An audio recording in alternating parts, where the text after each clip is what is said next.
ఎలాగో వచ్చారు కానీ 2 దోశలు తినేసి పోదురండి. ఇదేంద్ర ఇది ఆఫర్ ఇచ్చినట్లుంది, తట్టేద్దాం పద. మొహమాటం లేకుండా తినండిరా. ఎన్ని తిన్నావురా దోశలు? 2 రెండేనా? నిజమేనా?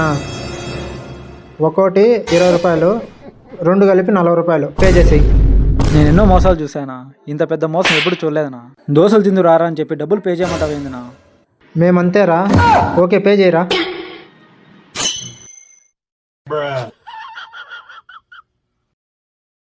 Get out of my motherland. 1.5 ఒకటన్నర. గట్టికి చెప్పు. 1.5 గట్టికి చెప్పు. ఖచ్చితంగా 1.5 అంటే నీకు 40. 1.5 30 రూపాయలనే అయ్యేది. 30 రూపాయలు కాదురా, నా లెక్క 40 రూపాయలే. అలా ఎలానా? ఏం చేయలేం, పే చేసి. ఖచ్చితంగా పే చేయాల్సిందేనా?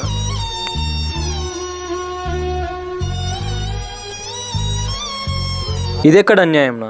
ఇంకోసారి ఇప్పుడు కనపడతాడు. థ్యాంక్ యూ రా, థ్యాంక్ యూ. 40 రూపాయలు డబ్బులను వచ్చా.